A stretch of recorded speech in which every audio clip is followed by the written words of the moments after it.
Bismillahirrahmanirrahim. Kemudian disunnahkan berjalan kaki kalau dekat, karena Rasul sallallahu alaihi wasallam jalan kaki.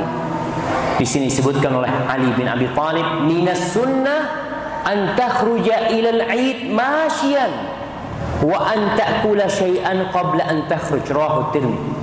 Ali mengatakan radhiyallahu ta'ala, termasuk dari sunnah engkau berangkat ke tempat sholat itu jalan kaki dan engkau makan sebelum berangkat. Ini ucapan Ali bin Abi Thalib. Maka usahakanlah. Kemudian pulangnya dianjurkan berjalan dari jalan yang berbeda. Antum lihat sholatnya Rasul sallallahu alaihi wasallam itu di lapangan, bukan di tempat yang biasa, sehingga jalannya itu bisa berbeda.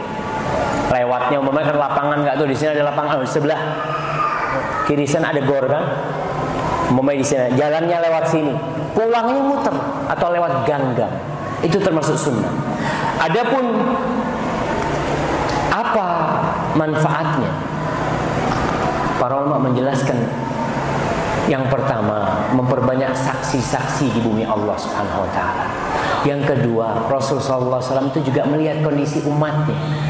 Kadangkala kita ini, khususnya orang-orang yang tinggal di perumahan, usahakan sekali-kali nggak lewat depan. Kadangkala ada lewat belakang jauh, nggak apa-apa. Lihat tuh di belakang sana ada orang-orang yang membutuhkan bantuan engkau. Kita ini kalau melihat orang rumahnya mau roboh, paling tidak ada empati gitu, ya Allah kesian kata dia. Tapi kalau kita melihat rumahnya orang yang lebih kaya dari kita, yang ada nelongso, iya kita ngeliat, ya Allah ini lebih kaya dari anak ini rumahnya ini ditawar 2M, rumah anak 1M ditawar. Seperti itu. Maka dengan berjalan lewat kampung-kampung itu, insya Allah itu akan lebih manfaat buat kita ya. Apalagi itu sunnah Rasul SAW, setahun sekali atau setahun 2 kali. Ada yang ngomong jauh Ustaz, gak apa-apa, karena mau jalannya cuma satu lewat sini anak biasanya. Kalau mau lewat jalan satunya berarti anak harus muterin kota.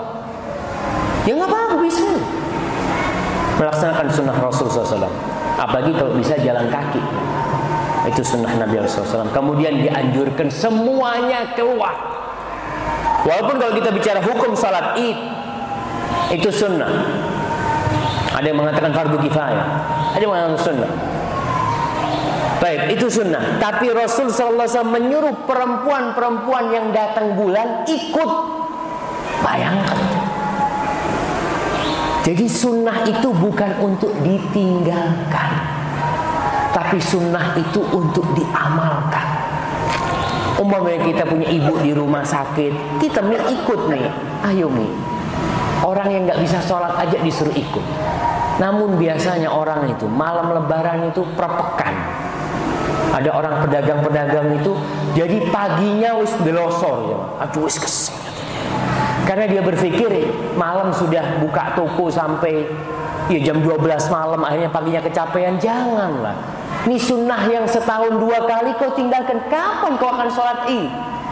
Walaupun kita katakan tidak wajib memang, tapi kapan kau akan ngikutin kebersamaan umat Islam? Datang. Kemudian disunahkan sholat di alam terbuka. Ini sunnah. Para ulama menjelaskan kenapa disunahkan di alam terbuka, supaya bisa numpuk di tempat itu orang-orang itu. Karena masjid nggak cukup. Makanya kita lihat masjid-masjid tetap harus ke jalan akhirnya. Kalau ini sholat id di mana? Di Masjid Al-Huda, di lapangan. Nah, kalau di lapangan kan semuanya bisa dapat tempat.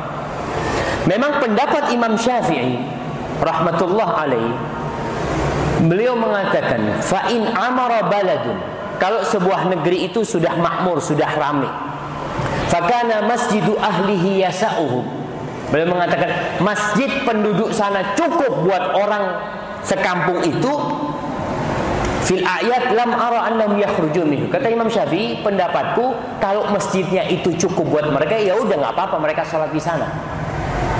Tapi terbukti masjidnya nggak ada yang cukup. Mesti kalau sholat id antum lihat ke jalan-jalan. Antum coba pikirkan, kenapa kok ada yang di dalam masjid, sebagian kok harus di jalan? azan semuanya di jalan udah.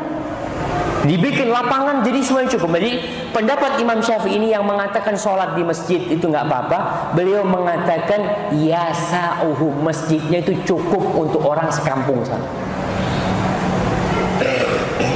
Wa in kharaju fala ba'as. Kata maksudnya kalau mereka keluar nggak apa-apa. Maksudnya masjidnya ditinggalin, mereka kembali ke lapangan. Imam Syafi'i berpendapat nggak apa-apa.